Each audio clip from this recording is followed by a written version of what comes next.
Hello everyone and welcome back to the channel. I got a fantastic gameplay against the themeek666, another fellow YouTuber, advertising this game as anything goes. So I of course queued up Meren to give her a run for her money.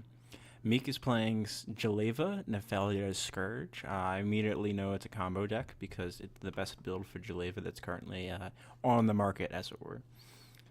So I have a rough opening hand, but I do have Sakura Tribe Elder to be able to ramp out Meren, and I also have the Ancient Tomb to be able to ramp out Meren underneath something like a Daze. I have Fauna Shaman and Birthing Pod for the all-important words, search your library, right there and right there. So I have some redundancy in my tutors and redundancy in my ramp, so I feel good about this hand, and I believe Meek keeps his hand as well, or their hand. I believe Meek's guy. Alright, so I'm going to lead on the Wooded Foothills. I win the dice roll, which turns out to be very fortuitous this game. And if you're a fan of competitive EDH, this is a fantastic game that I hope you all get to enjoy. Of course, if you weren't, you wouldn't be here on my channel. Alright, leads off with a preordain. And I can't open the chat log for some... Nope, that's the hotkeys. It's not letting me open the chat log for some reason. I was trying before I started the video. So it was top and bottom. So one card that wasn't wanted. So I'm going to fetch out the Overgrown Tomb, just preserve my life total since I know I'm going to be killing myself with this Ancient Tomb. Life isn't really a factor in this game because I know I'll just be dead when I'm dead. The only way that Ancient Tomb affects me is every time I tap it. That's one less storm count that my opponent needs for Tendrils of Agony to kill me. In EDH, the odds of them not being able to exceed Tendrils from my life total, though, is pretty low. And it's only Storm 15 to kill in this format now. So I think Meek is going to be able to kill me with Tendrils regardless of where my life total is. So I'm not terribly worried about using Ancient Tomb. Get Contamination, which will be a pretty good stall card if I can land it. I'm just going to lead on Steve here to guarantee that I have it. Knight's Whisper. All right, so a lot of card selections starting out of the gate. Lotus Petal, and if you're wondering, that was played out to keep from having to discard, which I was like, there's no way he's going for it now. And I saw that he had 7 cards in hand after that, which I can absolutely get behind. So I'm going to fetch out the Swamp just so I can hit both my basics, and I'm not worried about being color screwed in any way. I have the Mana Confluence to keep from that also. I pick up Sylvan Scrying, and I type in chat 1 sec. I'm thinking from him right before I play the Ancient Tomb. So I'm going between a few different lines. I can Sylvan Scrying for Cavern of Souls, so that way I can run out Meren and Fauna Shaman by naming Shaman, or I can name Human, run Meren out, and then have a line of trying to get to the discarder. What is it? Sack a creature, discard 2, 5-drop. Sadistic Hypnotist. I don't know why I was blanking on that name.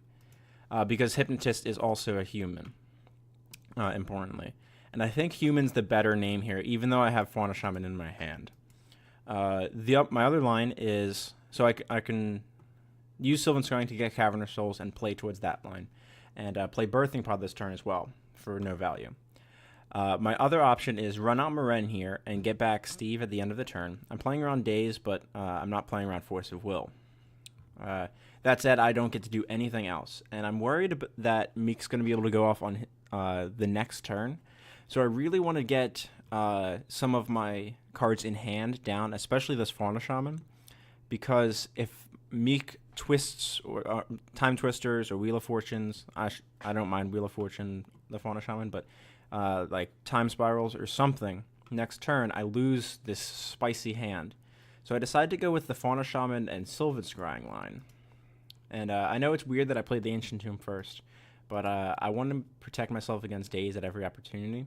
And if I Sylvan Scrying for Cavern of Souls, when I have 3 lands out, and he dazes it to tap me out, I'm not going to be able to play Fauna Shaman because Ancient Tomb, I'll be tapped out of colored mana at that point.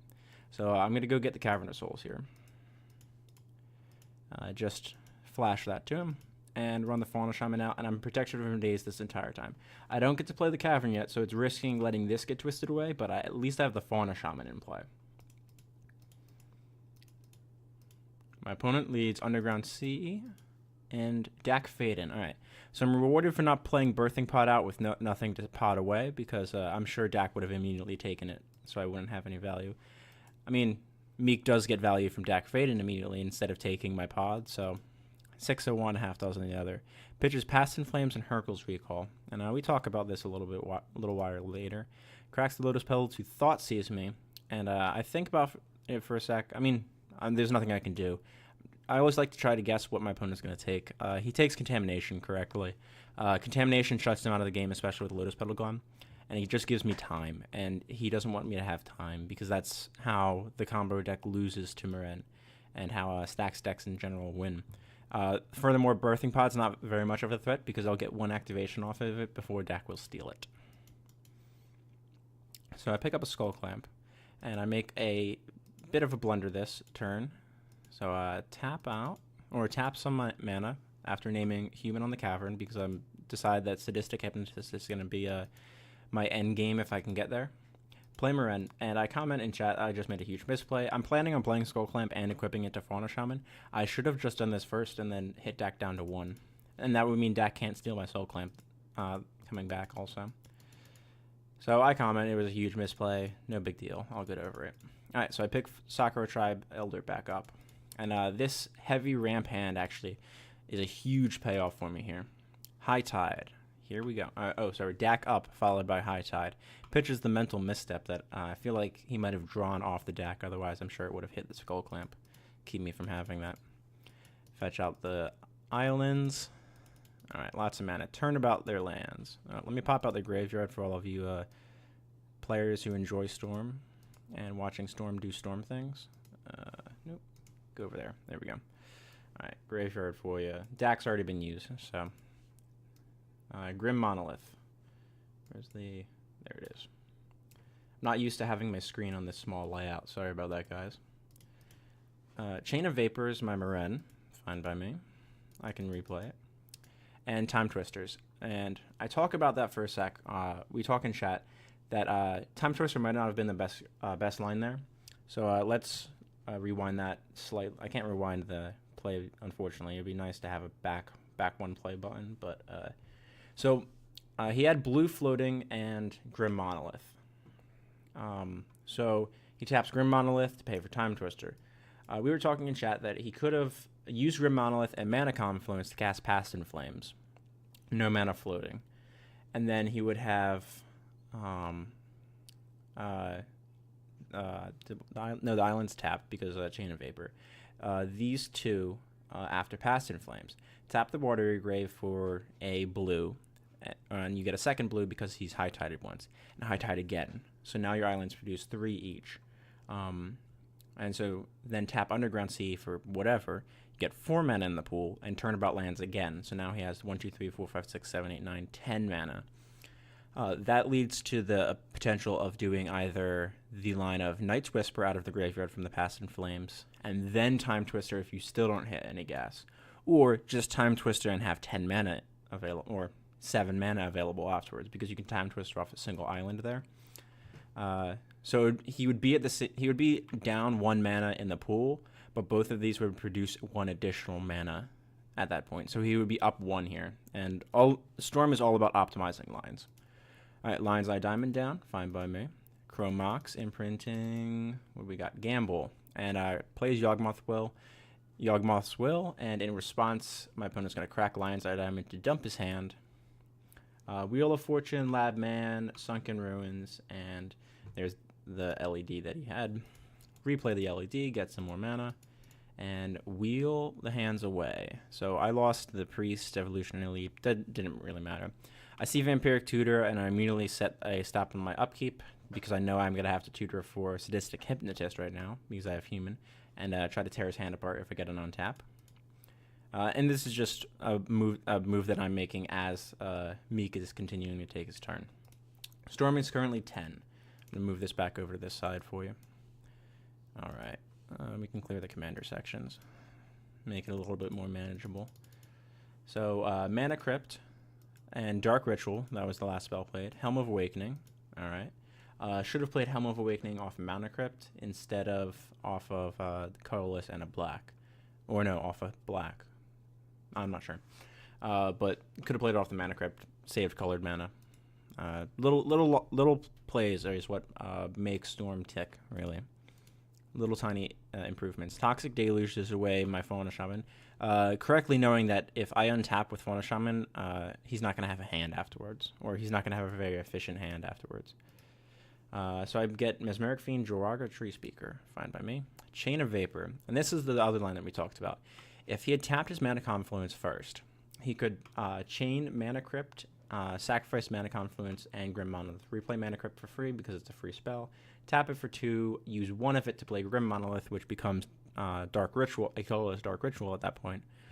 So he could have netted 2 additional mana with this Chain of Vapor if he had sacked a land first. You naturally don't sack the island. You sack the Confluence, of course, but little tweaks.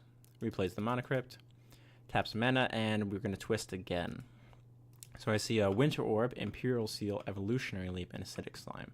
So a lot of stuff that I might be able to do. This Helm of Awakening is really beneficial for me, actually, because I'm going to play a lot of spells this coming turn if I get to untap. Gilded Lotus and Jeleva. And as soon as I see Jeleva go in the stack, I know that I'm going to get a turn, at least, because Jeleva is the Hail Mary of her deck. She's not played unless something's gone wrong. And Meek and I talked about it after the game. He said he had Necro at one point, and he should have just played the Necro instead and said, go. And I can absolutely agree with that. Necro would have been the correct play. Maybe it was off of this Gilded Lotus. In the dark, I think Necro is absolutely the correct play. But I have everything I need to do to deal with this board. Alright, so I'm going to leave Wooded Foothills, and I draw Carpet of Flowers. Jeez, what a house. My opponent's been playing the High Tide game, and I pick up a Carpet. Man. Alright, so I'm going to fetch out a Bayou, tap my Forest, play Carpet. And if you're not aware of how Carpet works, it triggers on both upkeeps, or main steps. So I do that in main 1, and then go to main 2, and it immediately triggers. So this is a 3-color, or 3 of any 1 color for 1 mana this turn. It is infinitely better than Sol Ring, right here. So I'm going to get triple green, because that's what I actually need with this hand here. And I'm going to lead Acidic Slime, and I'm going to kill this Gilded Lotus, because if Acidic Slime gets countered after everything, after I try to slam this orb, I'm in a terrible shape if my opponent has a Gilded Lotus. Pardon me. So kill the Gilded Lotus. Alright, now I have more mana. I'm going to use Fleshbag Marauder. That deals with Jeleva. I'm going to pitch the Fleshbag here because I actually want the Acidic Slime stuck around, so that way I can Skull Clamp it for additional power without it dying. And I'm going to slam the Winter Orb here. Now I decide not to equip because I want to have the potential of having more mana next turn for this Evolutionary Leap and Evolutionary Leap, Skull Clamp, Imperial Seal line that I might need to take. My opponent untaps their Underground Sea. I mean, it is their best land. Dax up. Pitches lands, not important. DTs, tops, and if you're not aware of this combo that they're going towards, is the way that it works, Helm of Awakening and Sensei's Top. If you have anything that lets you play things off the top of your library, you tap, draw with top, put top on top, and then with Helm of Awakening, pay 0 to replay top off the library. So it draws the deck for no mana. So Future Sight or Magus of the Future, both win Meek the game at this point. And there's a non-zero chance that he'll have enough mana to kill me in a variety of ways if this goes off, the least of which is Lab Maniac because it still exists in the deck. Alright, so I know I need Hand Hate this turn. Make sure he doesn't have Future Sight because he will have Future Sight mana on his turn. Blue, blue, blue, 2. Plenty of mana. But most importantly, there are triple blue sources that Meek will be able to untap with. This being a Valk after it cracks and fetches. So I'm going to do nothing with the Carpet in main 1 because I want to get into Dak first and just make better plays. Dak down to 2, and I decide not to equip yet because I might need to use this on something else. I don't know. I think that was me being stingy with mana still. Alright, so I played the Command Tower that I drew, and I'm going to Imperial Seal. And there's one specific card that I can Imperial Seal for. I have a Sacrifice Outlet in play, but this Sacrifice Outlet gets me creatures off the top of my deck. So I'm going to go and get Mesmeric Fiend, if you didn't guess that. And there's the full deck list for anyone curious. I'll also leave a link in the description. And play the Evolutionary Leap. Let's look at that. I paid 1 mana for Evolutionary Leap. I've tapped 1 land this turn because of Carpet of Flowers, and I've played 2 spells, both costing a colored mana. Ancient Tomb, and now I realize I have enough mana. That's probably why. I wasn't counting out my mana. Helm of Awakening makes like counting on the fly a little bit harder. You have to take a moment and recount how stuff actually works out. So I'm going to clamp. I'm going to draw the Sadistic Hypnotist I was talking about, of course, and the more important Mesmeric Fiend. Pick up the Dryad Arbor off the reveal. Dismiss them.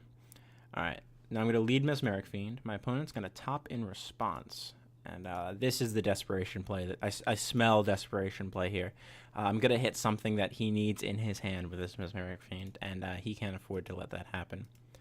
Unfortunately for him, Mesmeric Fiend resolves, and in response to the trigger, I sacrifice it to Evolutionary Leap. And so the way this works is there's a trigger for leaves and a trigger for enters, and they're separate triggers. So there's Mesmeric Fiend. You can pause the video and read that. So I make it leave the battlefield before the ETB effect resolves. So now the exile card will be returned, then I'll leap, and then I will exile a card, meaning that there's no way to get that card back from exile ever. And this is an interesting combo, and it's why Brain Maggot isn't a functional reprint besides the enchantment super type. This doesn't work with Brain Maggot. It only works with Mesmeric Fiend and other effects like this that are double triggers. Oblivion Ring, Fiend Hunter, those types of effects. And I leap into Priest of Titania, and after seeing Priest of Titania, the Meek concedes. And he talks about it. He had a Doomsday in his hand, so he was not going to be able to beat the Doomsday, is what I was gathering, or beat the loss of the Doomsday. And the fact that I'm going to have Carpet of Flowers going for at least 3 mana a turn, and Priest of Titania coming down on my turn, for no lands, effectively. I only have to pay 1 off my Carpet of Flowers to do so. I'm going to have more than enough mana to be able to reclaim control of this game. My next plan here is to use Sadistic Hypnotist and Dryad Arbor to take the rest of his hand apart. And then I'll have Hypnotist to beat down Dak, and the game will be wrapped up in short order. Hope you guys enjoyed the gameplay. Don't forget to like, subscribe, and share the video to anyone you think might enjoy. I'll leave a link in the comments for my deck list down below. And don't forget to let me know in the comments what misplays I made, what ones that I didn't talk about, and how I could improve my gameplay. I hope you guys are enjoying the Meren, and I'll see you all in the next one.